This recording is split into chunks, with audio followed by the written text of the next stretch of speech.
No se preocupe por eso.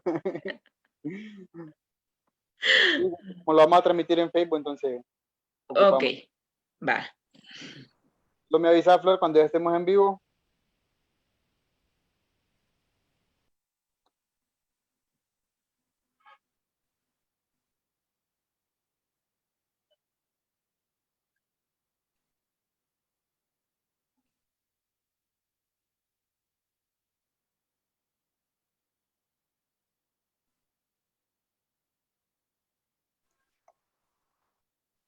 Estamos discutiendo aquí el Consejo de Protección.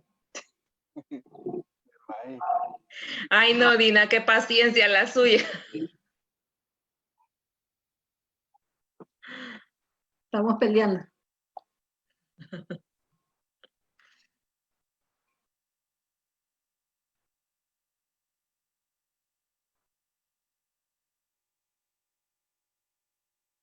No sé si está costando conectarse.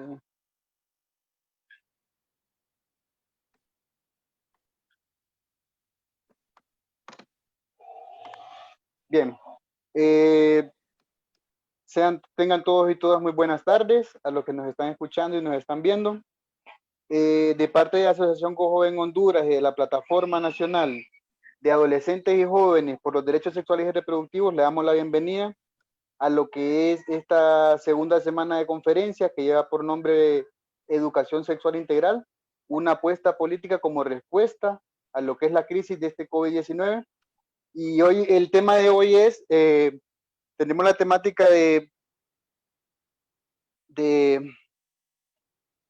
disculpen.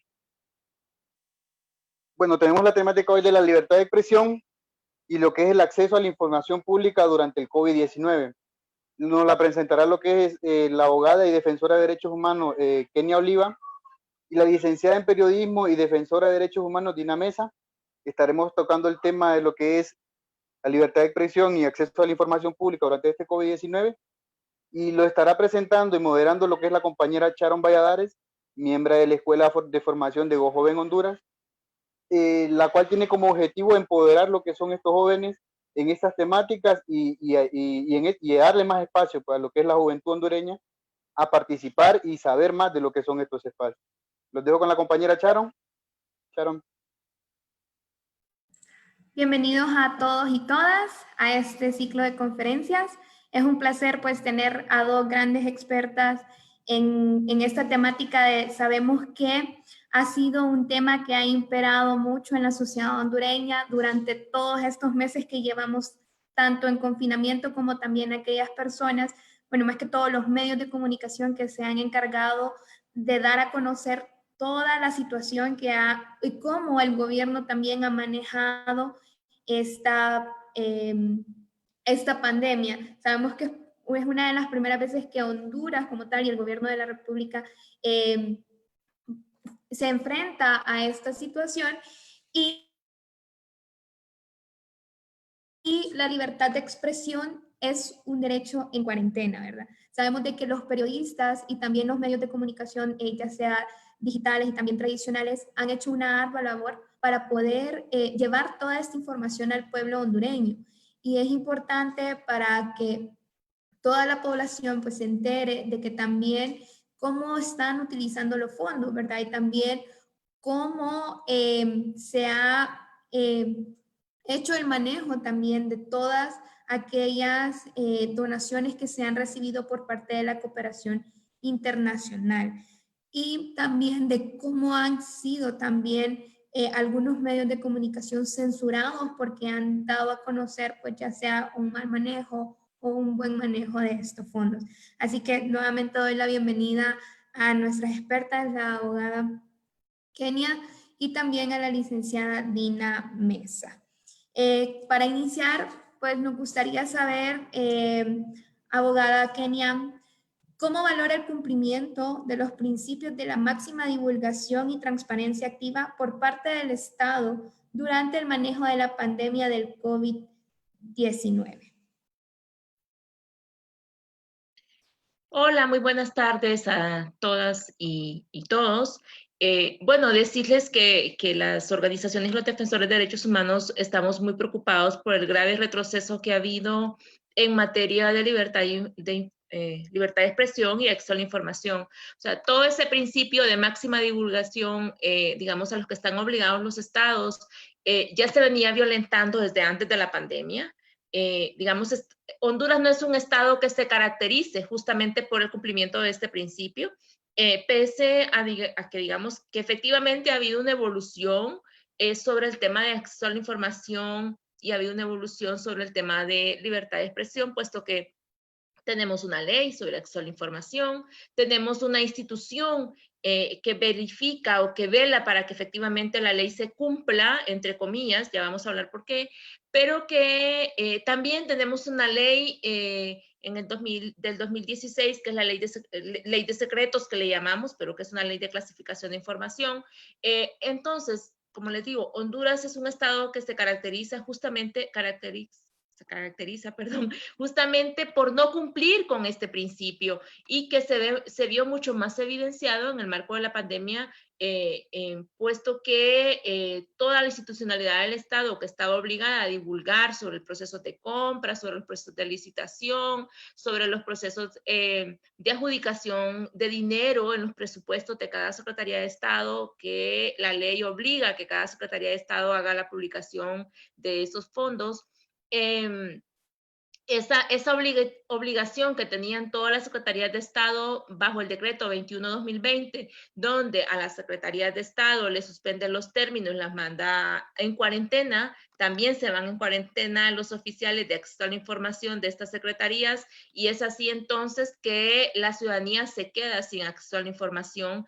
Y de hecho, la información que habíamos solicitado previo a la pandemia por cualquier otro caso, la información que tuvimos es que hasta que de hecho, yo había hecho una solicitud en marzo y me la responden ahora en agosto, y una de las, digamos, de las líneas que colocan en la respuesta es que debido a la pandemia estaban suspendidos los términos, porque así es, el decreto 21/2020 suspende los términos y suspende también entonces la obligación de las instituciones de darnos esa información.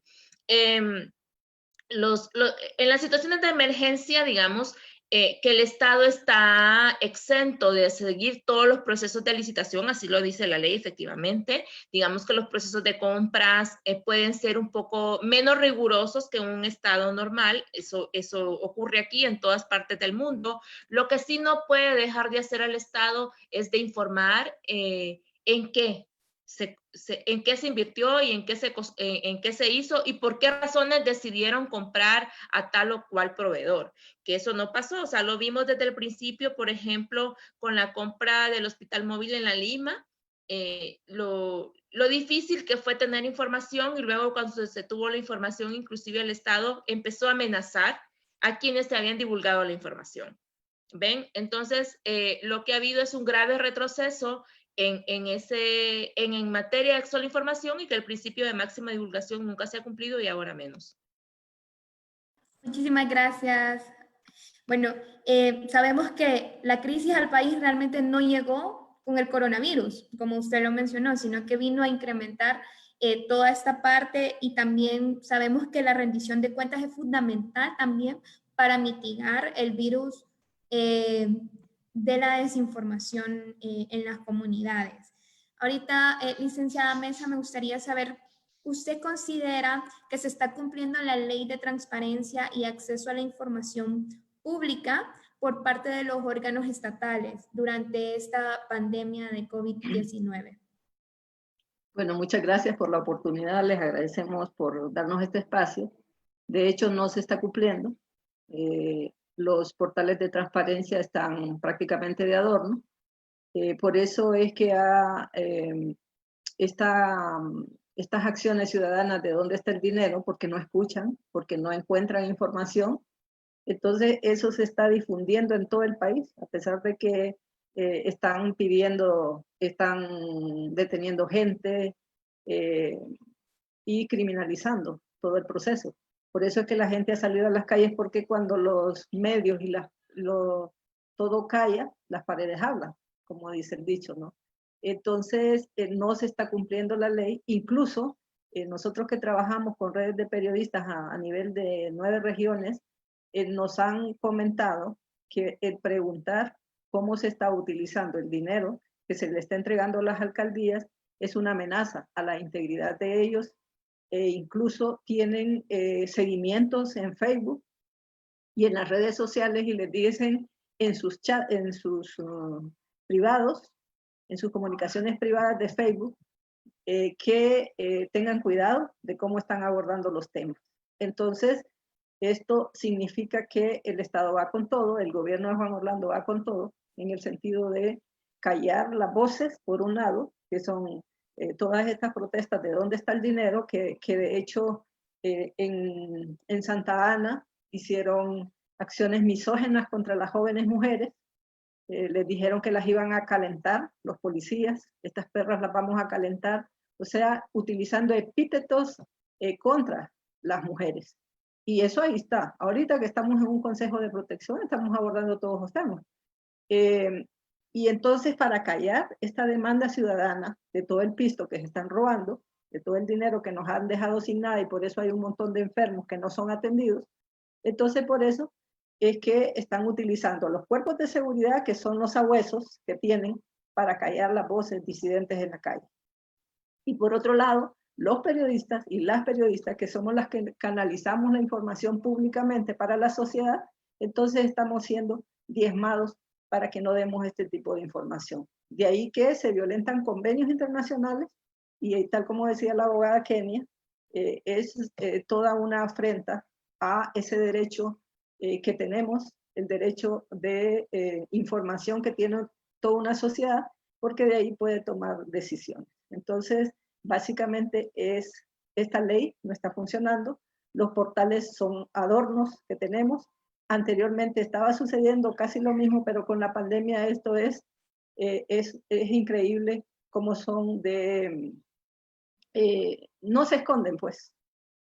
La Casa de Gobierno es el que menos informa sobre todo el dinero que se está quedando de la pandemia o que se lo ha quedado en la bolsa. O sea, no tenemos ninguna información. Así es, incluso expertos internacionales como la Corte Interamericana de Derechos Humanos y también Naciones Unidas, como lo mencionaban organismos internacionales, han instado al Estado a que deben de buscar y promover el derecho de buscar, recibir y brindar información para toda la información acerca de cómo se están manejando todos estos fondos de la cooperación internacional. También algunos periodistas y algunas periodistas han mencionado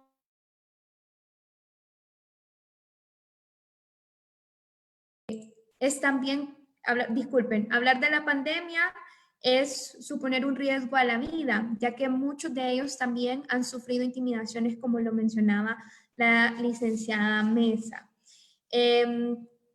Continuando, abogada Kenia, me gustaría saber su opinión con relación a la implementación del nuevo Código Penal y cómo afectaría la libertad de expresión y más ahora en este contexto de COVID también en 19, perdón.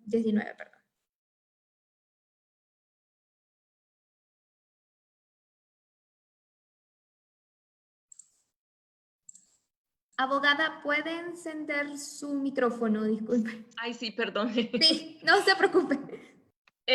Yo les decía que qué bueno que tocamos el tema del Código Penal, porque yo creo que aquí hay dos cosas que debemos plantear a la ciudadanía.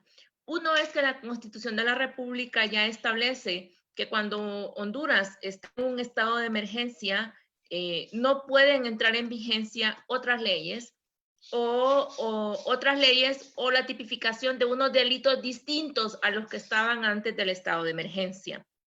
Y por eso, si ustedes se fijaron, al principio se fue extendiendo la vacatio legis. No fue porque el Congreso estaba pensando en nosotros, ¿no? Es que el Congreso sabía que efectivamente la Constitución de la República decía que no debía entrar en vigencia el Código Penal. Muchos juristas o muchos abogados son de la opinión, bueno, pero es que el Código Penal ya estaba aprobado. Sí, estaba aprobado, pero no vigente. Y la Constitución dice, no van a entrar en vigencia nuevas leyes y nuevas normas que no estuvieran hasta antes del estado de emergencia. Entonces, para que ese código entrara en vigencia, debimos haber salido del estado de emergencia y del estado de sitio porque tenemos suspendidas las garantías. Esa es una.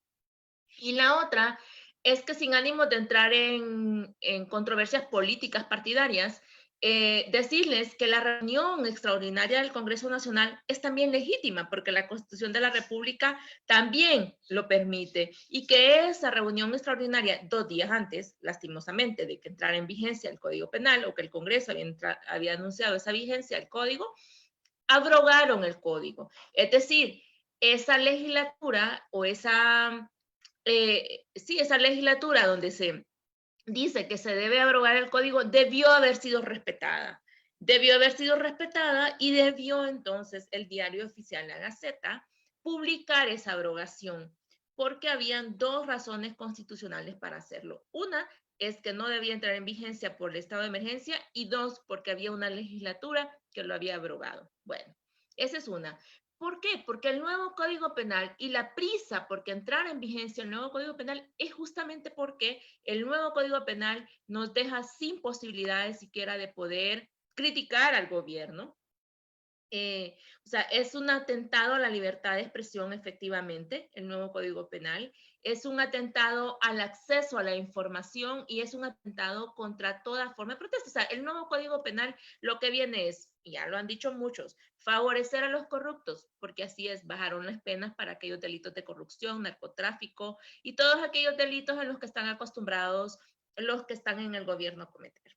Entonces, pero subieron las penas y bajaron, digamos, los requisitos del tipo penal, quedaron mucho más ambiguos ahora con el tema, por ejemplo, de los delitos contra el honor, del tema de las manifestaciones. Imagínense que ahora las manifestaciones, si son pacíficas, dice, permiten la manifestación pacífica porque no podrían no hacerlo, porque la Constitución así lo dice, pero que si alguna de las personas que estaban en la manifestación andan armados y hace alguna acción, todos los que participan en la manifestación son responsables de manifestaciones ilícitas.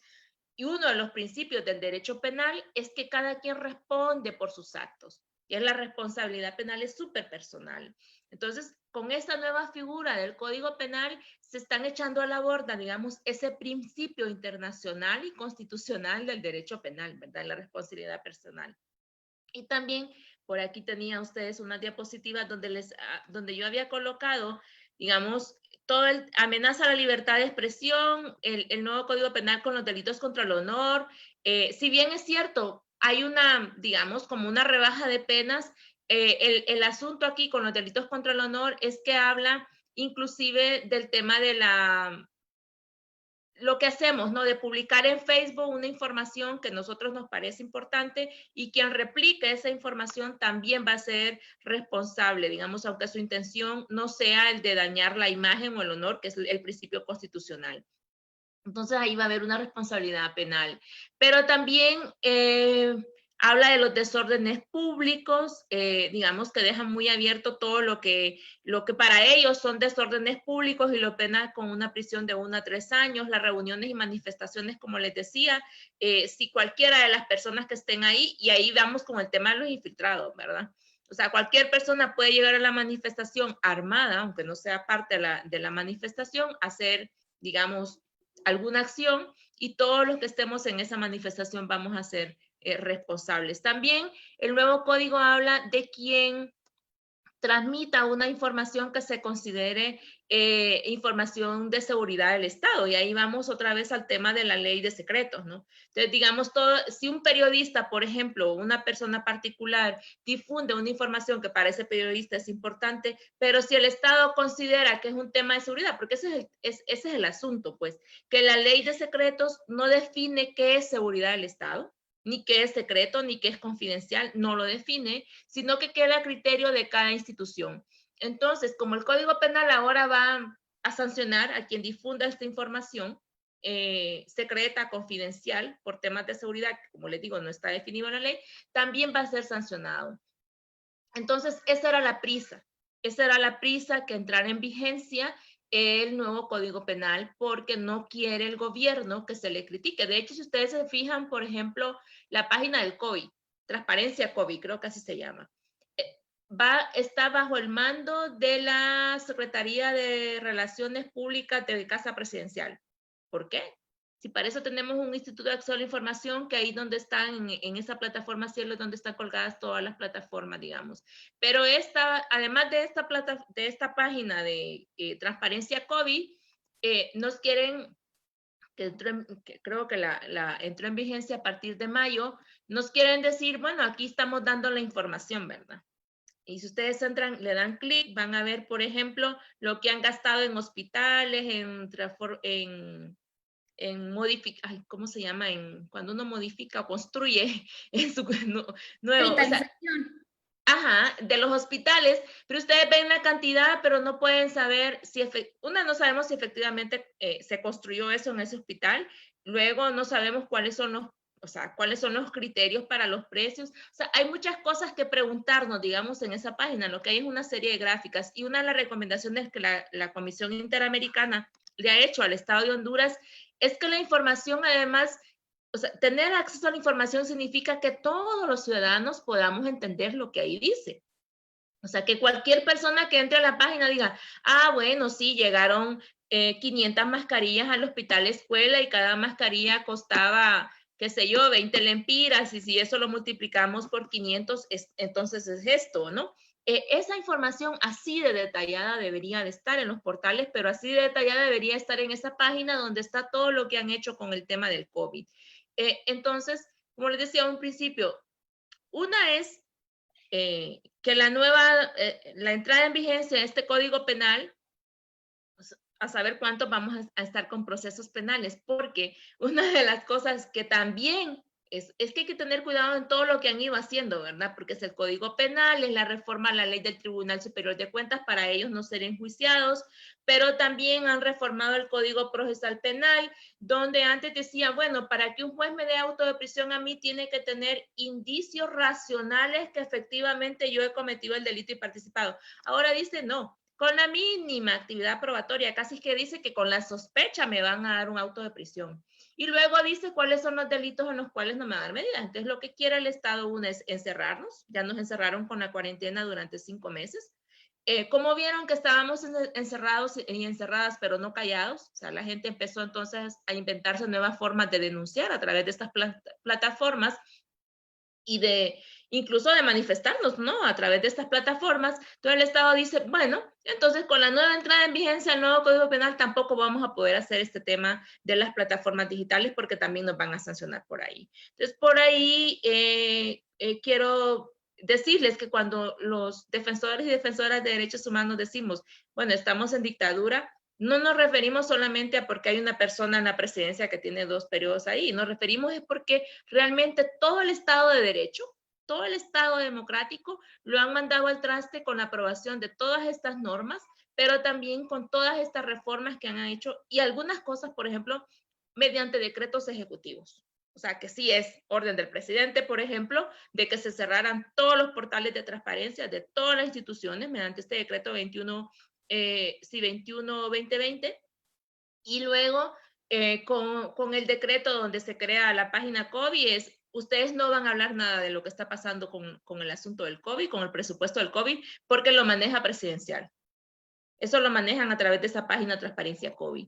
Entonces, mediante decretos ejecutivos también, pues, nos coartan el derecho a la información, pero también nos están, digamos, acorralando de tal forma de que no vamos a poder hablar, pero tampoco vamos a poder tener la información de qué es lo que está pasando. Muchísimas gracias. Y eso es importante, que como hondureños y también como nos informemos acerca de esto, porque muchos tal vez no salimos a protestar, obviamente por todo el miedo que ejerce obviamente el gobierno y también, como lo mencionaba la licenciada Dina, los sabuesos, ¿verdad? Que en este caso son los militares y todos estos grupos que causan intimidación a aquellas personas, pero muchos de nosotros pues utilizamos redes sociales para manifestarnos, para hablar sobre temas en los que nosotros no estamos de acuerdo y ver como de esta manera, y salen como muchas campañas que al final se vuelven virales, pero es importante que sepamos que, bueno, con la nueva vigencia realmente del Código Penal, pues esto viene a criminalizar el ejercicio del periodismo y también limitar pues el derecho a la información y también a la libertad de expresión, como ya lo habíamos mencionado. Licenciada Dina, pues me gustaría conocer también su opinión acerca de la movilidad ciudadana, bueno, en el ejercicio del derecho de la pandemia, a la protesta, perdón, en medio de la pandemia. Para muchos fue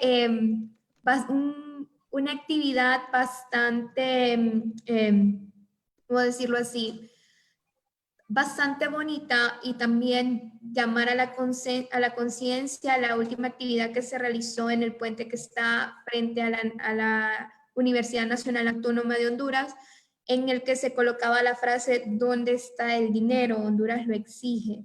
Esto fue una manera de protesta bastante silenciosa, y lo hicieron en un momento en el que todos nos preguntamos realmente dónde están estos fondos, y también cómo ha sido el manejo por parte del Estado y también por parte de los medios de comunicación que han documentado pues todo esto, toda esta situación durante esta actividad.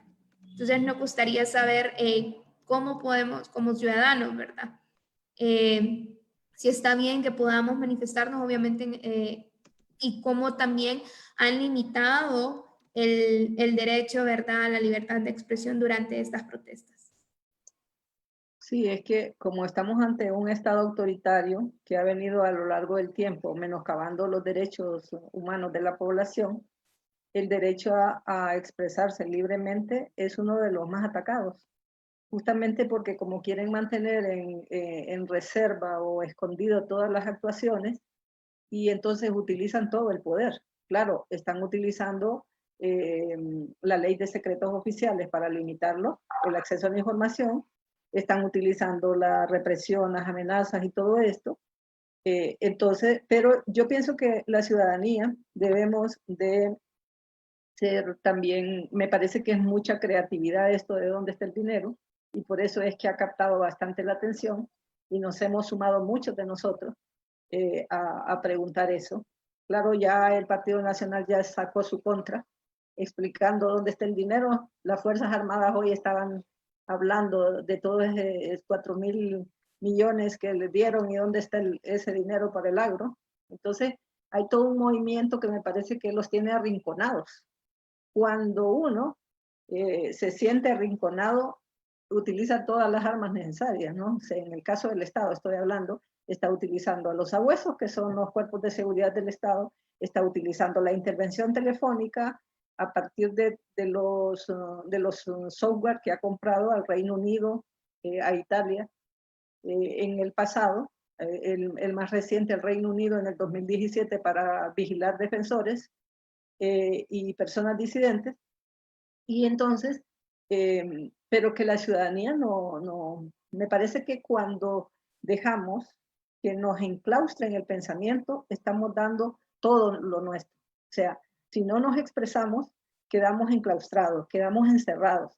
Y lo que sí debemos ir creando son formas de defensa, en el sentido de que los defensores de derechos humanos, las organizaciones, irse capacitando en todo esto, hacer esos desplazamientos territoriales de defensa de derechos, y estar conectados entre todos nosotros para apoyarnos cuando hay situaciones.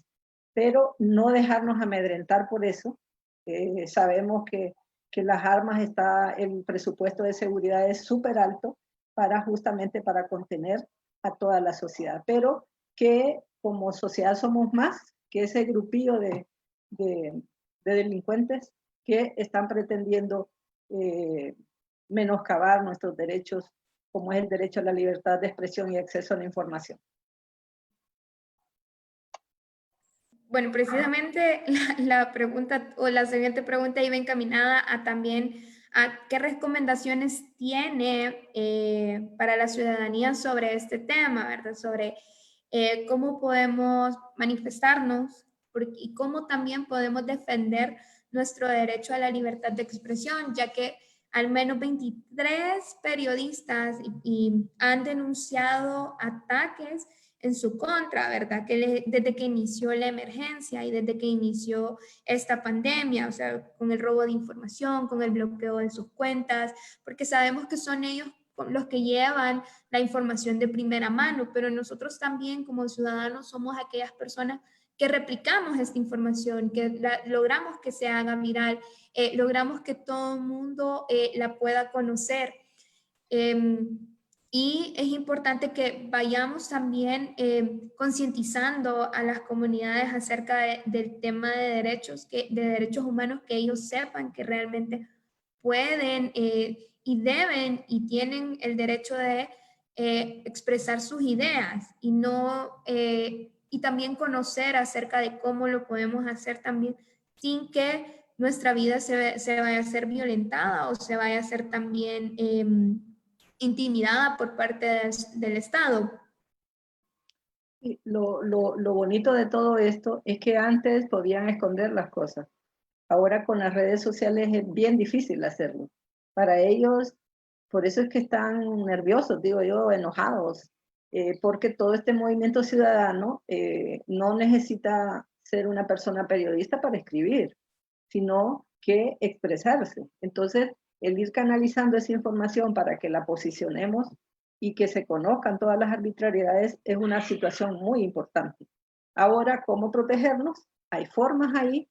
La asociación está creando una app que va muy pronto a presentar, que puede servir a todos y cada uno de ustedes para protegerse.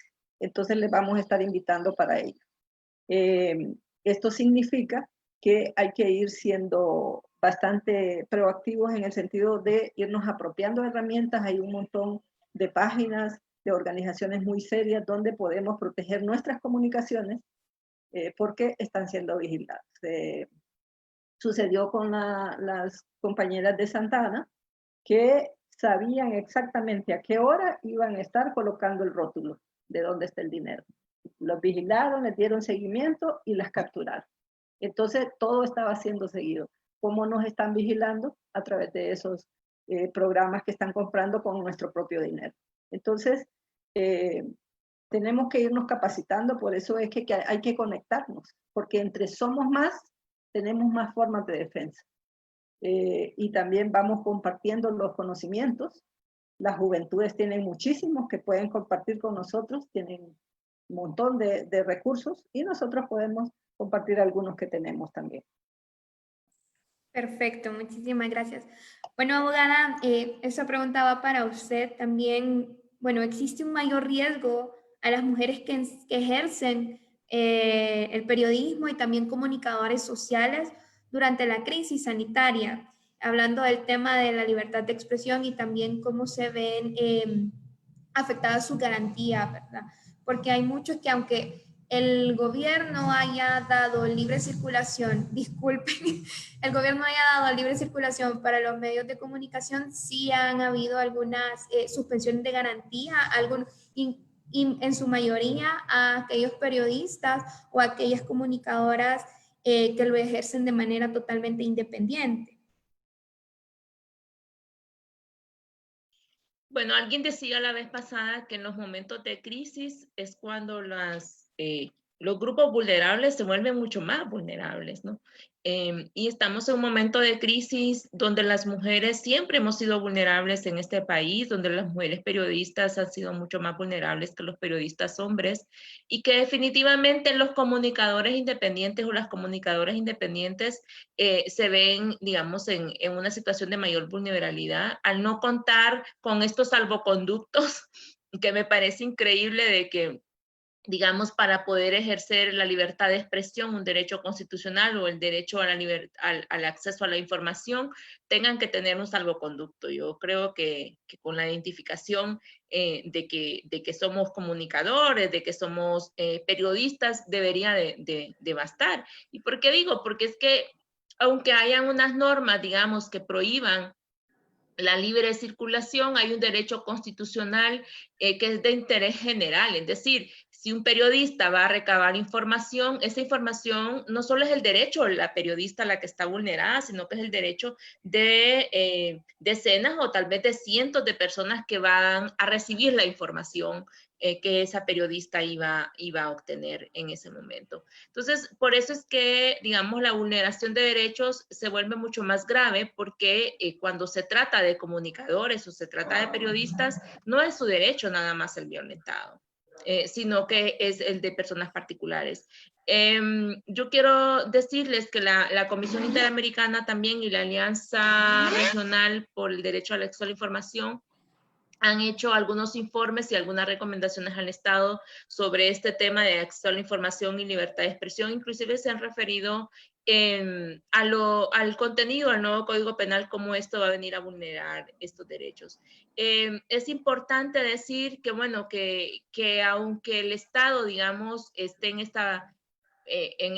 o estemos en esta dictadura, porque no estamos en un Estado de Derecho, el Estado tiene algunas responsabilidades internacionales, algunos tratados y convenios internacionales que ha firmado y que ha ratificado, pero que también tiene algunas responsabilidades con los periodistas y comunicadores, un sistema de protección que se supondría que debería estar velando en este momento. Aquí está Dina Mesa, que es parte del consejo y que pasa peleando todos los días, porque son, imagínense, un consejo de protección a defensores y periodistas, comunicadores sociales, conformado por 2 instituciones del Estado, 12 instituciones del Estado y 2 de sociedad civil. Entonces, solo ustedes imagínense el contrapeso que debe de haber ahí para tomar decisiones, ¿verdad?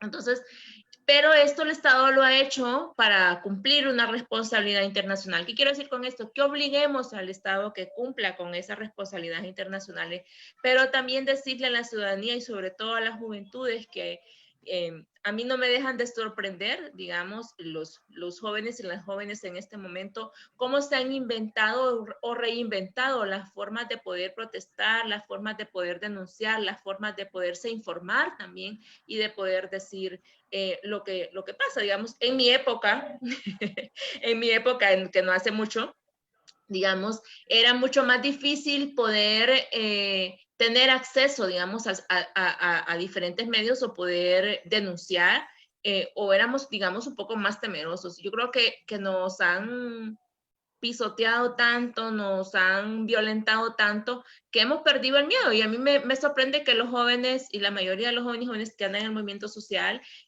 pues han perdido el miedo y eso es bueno. Eso es bueno, que no nos vean con miedo, que nos vean que de verdad estamos proponiendo, que de verdad estamos denunciando, que no estamos de acuerdo con lo que está pasando y que estamos buscando las formas para que esas condiciones en las que nos quieren someter mejoren o cambien. Y yo creo que la información o informarnos, pues, porque a veces, digamos, estuvo un momento que todo el mundo estaba diciendo, yo no apruebo el Código Penal. Muy bien, no aprobamos el Código Penal, pero entre tanto el Congreso Nacional estaba aprobando todas las leyes y las normas que los iban a proteger a ellos. Entonces a ellos el Código Penal ya no les preocupa. Digamos, si el Código Penal se llega a derogar, si todos estos recursos que se han llegado a interponer, la Corte, digamos, por quedar bien internacionalmente, los declara con lugar, ya no les preocupa porque tienen la Ley Superior de Cuentas donde dice que hasta que el Tribunal Superior de Cuentas diga que efectivamente cometieron el delito, el Ministerio Público va a poder intervenir. Entre tanto, no va a intervenir el Ministerio Público para investigar a ningún corrupto. Entonces, ellos ahí ya se protegieron, ¿verdad? Entonces, y luego fueron aprobando otras normas que también la ley esta del Congreso Nacional, inclusive que le da al Congreso Nacional la posibilidad de poder inhabilitar un diputado por cualquier sentencia, aunque no esté firme. Perdónenme, pero la sentencia es hasta que alguien ha vencido en juicio, una sentencia es firme y un juez de ejecución decide suspender a una persona de su profesión a su cargo. Es un juez de ejecución. No, ahora la ley dice, la ley que aprobaron en octubre dice que lo puede hacer el Congreso Nacional. ¿Qué están tratando de hacer? No tener oposición en el Congreso Nacional también. Y eso, ojo, hay que tener mucho cuidado porque van a empezar a abrirle procesos a todos los diputados y diputadas de oposición, si es que hay, pero digamos que por lo menos más o menos hacen oposición o contrapeso en el Congreso Nacional. Van a empezar a abrirles procesos porque luego el Congreso va a poderlo suspender de sus funciones. Son cargos de elección popular. Son cargos de elección popular. O sea, el presidente del Congreso, el secretario del Congreso, se supone no representa a nosotros porque estamos, se supone, una democracia representativa, pero no, ellos van a poder decidir a quienes suspenden y a quienes no. Así que el voto que fuimos a dar a las urnas por ese diputado y diputada no les importa. Entonces yo creo que sí, seguirnos informando, seguir en estos encuentros, seguir denunciando, que no nos callen, nos tienen encerradas y nos van a tener encerrados a ver por cuánto tiempo. Y entonces es importante que sigamos haciendo estas acciones desde los diferentes espacios.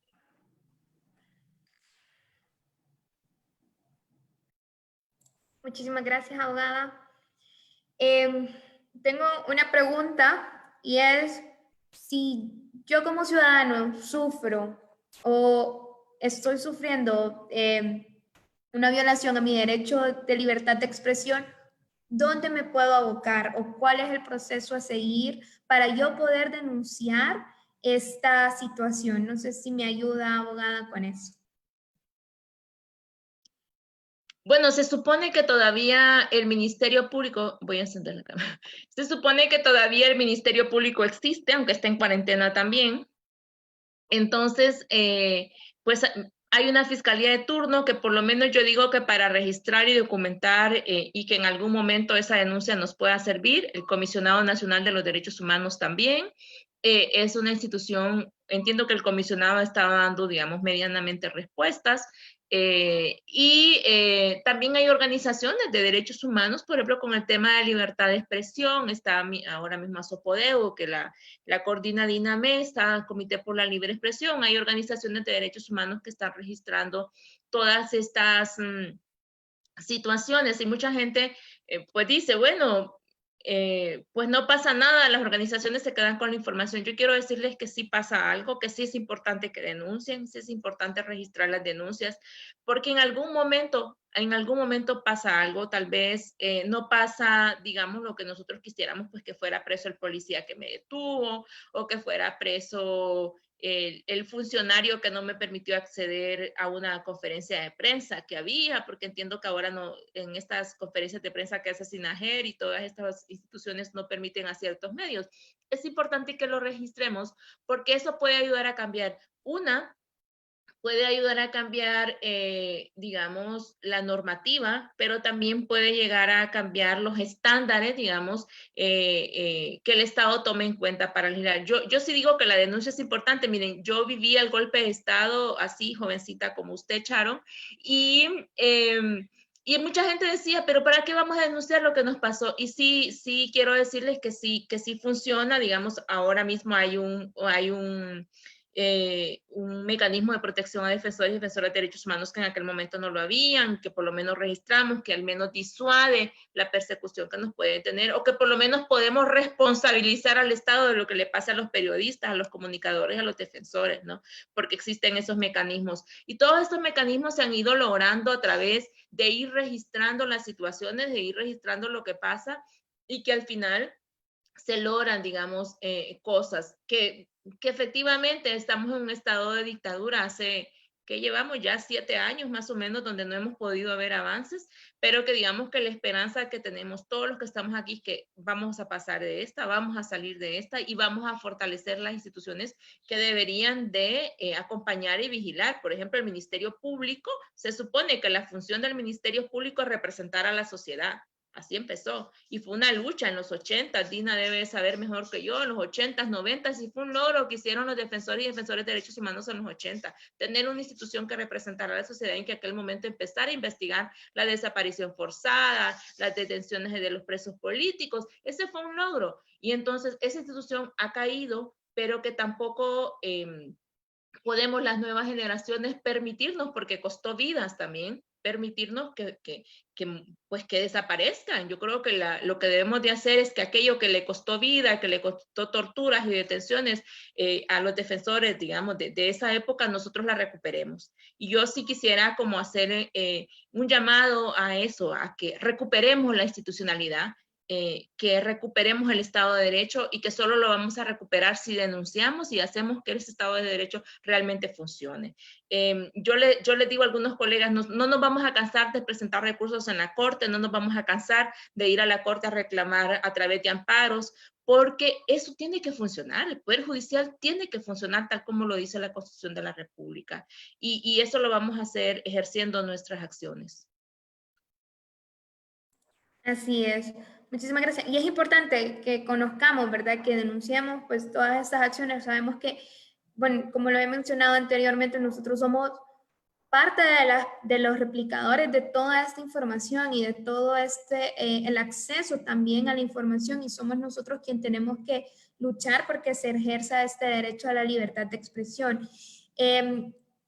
Licenciada Dina, pues como saben también estamos transmitiendo este conversatorio en Facebook, y tenemos una pregunta de uno de nuestros participantes que menciona: ¿qué consecuencias pueden o deberían de tener los que atropellan el derecho a la libertad de expresión a cualquier ciudadano, y en especial a periodistas que generalmente son funcionarios, y que generalmente quienes atropellan son funcionarios y policías? Si me contesta, licenciada Dina, desde su parte como periodista, ¿verdad? Bueno, lo que vivimos a diario, ¿no? Tenemos documentados, porque estamos llevando una base de datos de todas las incidencias de ataques a la libertad de expresión, entre ellas la libertad de expresión que hacemos los periodistas, pero también estamos monitoreando la protesta social, que es una de las bien atacadas por este gobierno. Entonces, por eso es muy importante que estemos todos en sintonía, en el sentido de que, por ejemplo, usted está siendo objeto de una violación de derechos humanos, lo podamos ver en redes sociales. Por ejemplo, el caso de San Pedro Sula, de la semana antepasada, que capturaron a una doctora más una abogada y otro joven. Entonces, ¿cómo nos pudimos enterar? Que vimos su comunicación de inmediato a través de redes sociales. De lo contrario, ella hubiera pasado desapercibida esa detención. Y logramos actuar ante el Estado y presionar para la liberación de ellos. Entonces, creo que como mantener esas conexiones es importantísimo, tener teléfonos de emergencia para poder acudir a que les podamos apoyar desde nuestras organizaciones o hacer acciones legales también, con las limitaciones que tenemos, ¿verdad? Porque no somos organizaciones full, pero sí tenemos toda la voluntad de seguir trabajando por los derechos humanos. Eso. Bueno, muchísimas gracias. Tenemos una última pregunta, licenciada Dina, basta para las dos, y pues contaremos con 1 minuto para dar una respuesta. ¿Y ustedes consideran que se ha violentado el derecho a la libertad de expresión y también el acceso a la información con respecto a las pastillas anticonceptivas? Que también sabemos que este es un tema importante, ¿verdad?, para todas nuestras comunidades, por toda la atención mediática que surgió cuando fue su prohibición, ¿verdad?, aquí en Honduras. Entonces, si me pueden ayudar, primero la licenciada Dina y después la abogada Kenia. Bueno, ahí se han violentado varios derechos, ¿verdad? Uno de ellos es los derechos sexuales y reproductivos de las mujeres. La otra es cómo el pronunciarse en contra de este decreto que dejó fuera y que además no solamente criminaliza a las mujeres, sino que también a quienes le faciliten las pastillas de anticoncepción. Esto ha provocado Además, violaciones sexuales que ha traído como consecuencia que niñas sean abusadas y que las obliguen a tener los bebés después de haber sido violadas cuando el Estado no le facilitó una protección. También aquí hay que dejar bien claro que las iglesias juegan un papel fundamental en la presión, porque se abrogan el derecho de opinar por las mujeres y de decir que están protegiendo el derecho a la familia, cuando es un derecho de las mujeres en sí. Ellas somos nosotras las que debemos decidir sobre nuestros cuerpos, no son las iglesias ni los estados. Entonces, creemos que ahí se han violentado diferentes derechos y esto va a resurgir otra vez en el examen periódico universal. Honduras va a ser examinado nuevamente este 6 de noviembre de este año. Y ahí va a resurgir otra vez y me imagino que las iglesias van a volver a presionar porque en el examen periódico universal de 2015 se dieron el lujo de mandar una carta al Estado, al gobierno, diciendo que no fueran a aprobar el protocolo facultativo de la CEDAW, que es otro instrumento importante para facilitar el acceso a la justicia a las mujeres. Entonces, el hablar de las pastillas de anticoncepción, el que vean que las mujeres han colocado pintas también sobre este tema y que después las van a borrar. Algunas han sido detenidas, otras les echaron turbas cuando estaban hablando del derecho al aborto, que son las mujeres por el derecho a decidir. Bueno, las atacaron el año pasado, creo que fue, el Partido Nacional a través de uno de sus líderes mandó turbas a los bajos del Congreso Nacional cuando se estaba discutiendo el derecho al aborto y que las mujeres estaban hablando de las 3 causales.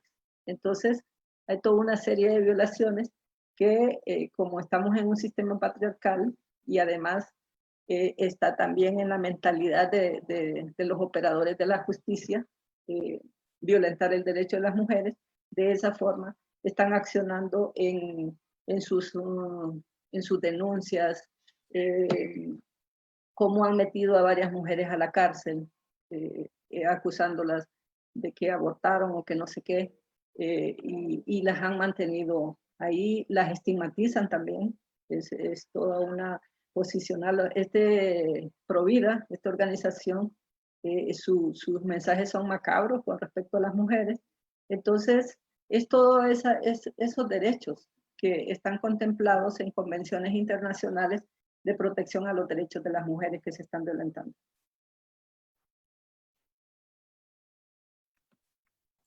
Vamos a ver, abogada. Sí, yo creo que con el tema de la pastilla anticonceptiva, la violación, hay violación a la libertad de expresión y al acceso a la información. Primero porque prohíbe promover el uso de la pastilla anticonceptiva, o sea, ahí hay una, digamos, una limitante a la libertad de expresión, y luego el acceso a la información porque entonces al no promoverla, al no existir información respecto al uso de la pastilla anticonceptiva, perdón, no, o la PAE no permite pues que otras mujeres tengan acceso a la información, pero también hay una grave violación al derecho a la salud de las mujeres. Recuerden que, digamos, la PAE no solo se utiliza para abortar, es que dice muchas personas, es que ustedes lo que quieren las mujeres de los movimientos es abortar. No, muchas mujeres también utilizaban la PAE en casos de violación, como parte de los procesos de recuperación de las mujeres que han sido violentadas, que le daban los antivirales por si tenía VIH sin violador, le daban la PAE por si había quedado embarazada. Y son parte de los derechos que tienen las mujeres que han sido víctimas de una violación en todas partes del mundo, menos en Honduras. O sea, la mujer que ha sido violada tendría entonces que permanecer con ese aborto, porque además que no se le permite, con ese embarazo, porque no se le permite la PAE, pero tampoco se le permite abortar porque va a ser criminalizada. Entonces, se imaginan, digamos, la vulneración de derechos que hay para las mujeres que son víctimas de violaciones. Entonces, yo creo que inclusive también por temas de salud, o sea, muchas mujeres que no deben quedar embarazadas por temas de salud, no pueden tener un embarazo por temas de salud, tampoco pueden tener acceso ni al aborto ni a la PAE, ¿verdad? Entonces, yo creo que también el decreto ministerial que prohíbe la PAE, y eso siempre lo he querido decir y lo digo siempre que puedo, es inconstitucional, o sea, que hay que actuar, ojo, hay que actuar, hay que interponer recursos, hay que demandar porque es inconstitucional.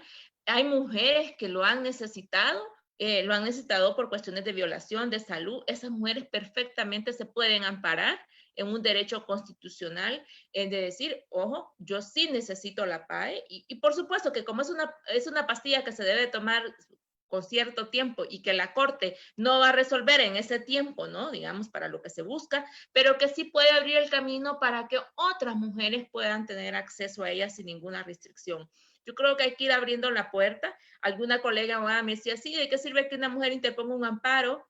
Porque como el tema del derecho a la salud, digamos, no hay a dónde irlo a reclamar en este país, pero ¿de qué sirve que una mujer interponga un amparo porque necesitaba la PAE y no se le dio? Si esa mujer cuando le resuelva la corte, pues ya nació la criatura, ¿no? Pero sí puede abrir el espacio, el abanico de derechos para otras mujeres. Entonces, sí, ese decreto ministerial es inconstitucional, hay que derogarlo, hay que buscar derogarlo, porque se violentan un montón de derechos. Dina ya lo dijo, los derechos sexuales y reproductivos, el derecho a la dignidad, el derecho a la intimidad personal, los derechos individuales a la salud también. Entonces, yo creo que por ahí hay que irle buscando a la PAE para que deroguemos esa prohibición. Ok, perfecto. Y bueno, tenemos la última pregunta y esta va dirigida para la licenciada Dina. Es, ¿cómo volver y buscar una estrategia para ver fluido una manifestación? Ya que ahora por las redes sociales y con eso de que el país esté en riesgo frente al COVID, eso es lo que el Estado ha estado tomando como referencia a que callemos según el Estado. ¿Cómo podemos convocar de manera efectiva? Y lo que hablábamos, ¿cómo podemos convocar a todas aquellas personas que desean manifestarse y ver también fluida, ¿verdad? No solo que sea una acción que genere que solamente 10 personas puedan asistir? Bueno, cuidándose, llevando los insumos necesarios. Hay personas que incluso no tienen para comprarlo, ¿verdad? Lastimosamente. Yo creo que el mismo Estado debería de proveerles esos insumos y exigir que se cumpla eso. Tomando en cuenta también las resoluciones que la Comisión Interamericana de Derechos Humanos ha hecho en el marco de la pandemia, que dice que no se pueden limitar los derechos humanos de las personas, a pesar de que se está en un estado de emergencia. Igual la Corte Interamericana de Derechos Humanos ha emitido también resoluciones en este sentido. Entonces, sí, cuidarnos, porque el virus sí existe, y cómo mantener la distancia, ¿verdad? O sea que tenemos que ser bien creativos y creativas para tener esas manifestaciones en la calle. Claro, hay personas que tienen enfermedades de base que son más vulnerables al virus, entonces tienen que protegerse más, cuidarse. Y aportar desde otra forma podría ser. Hay gente que no puede salir justamente porque tiene cáncer, tiene esas enfermedades que los hacen vulnerables. Entonces puede aportar desde su casa. La vez pasada yo estaba enferma y la Mesa de Derechos Humanos tuvo conferencia de prensa, pues yo estuve aportando desde mi casa, facilitando toda la parte de comunicación y haciendo otras acciones. O cuando hay violaciones de derechos humanos, como nos tienen limitado el derecho a defender los derechos humanos, ahorita justamente estamos peleando eso en el Consejo de Protección, entonces no tenemos permiso para circular. Óigase bien, sí podemos ir a la playa, hay salvoconductos para ir a la playa, pero para los defensores de derechos humanos no, porque nos están cuidando la salud, dicen ellos. Entonces, el Estado está pretendiendo mantenernos confinados. A los defensores de derechos humanos no le conviene que estemos defendiendo derechos, y esa es una limitación que está haciendo. Entonces, eso, cuidarse, seguir manifestándose, porque el derecho que no se defiende es derecho que se pierde, tomando en cuenta todas las medidas de bioseguridad necesarias para hacerlo, ¿verdad? Y hay consejos locales, territoriales, que son excelentes, utilizarlos para protección también. Bueno, muchísimas gracias. Quiero culminar, pues, nuevamente darle las gracias por esto y quiero culminar citando unas palabras de la licenciada Mesa, que la salud humana no solo depende del fácil acceso al sistema sanitario, sino también del acceso a la información precisa. Entonces, para que luchemos y ejerzamos este derecho de expresarnos en todas aquellas plataformas y de todas aquellas maneras que nosotros podamos ver para exigir también que se respeten nuestros derechos, tanto como derechos humanos, también como nuestros derechos sexuales y reproductivos, porque somos comunidades que estamos vulnerables, pero si nosotros no decidimos tomar acción y no decidimos generar un cambio, pues vamos a seguir de esta misma manera. Muchísimas gracias por haber compartido con ustedes y les dejo con Jorge. Solo agradecerle a la abogada Kenia, muchas gracias por haberse tomado el espacio de compartir con nosotros, al igual que a la licenciada Dina Mesa, también sabemos que sus agendas son un poco ocupadas, pero gracias por haber estado y compartiendo con nosotros lo que es esta temática, lo cual pues no se difunde por cualquier lado, pues lo que buscamos es ver la manera más fácil de cómo abordar esta temática. Y de verdad agradecerles por compartir con nosotros e invitarles a todos y todas los que nos están viendo y agradecerles también por estar y tomarse su tiempo de seguirnos y invitarles el día de mañana a lo que tendremos la última conferencia que se tiene denominado el tema de otras resistencias, las barras de equipos de fútbol en el COVID-19. Les agradecemos y muchas gracias y que tengan feliz noche.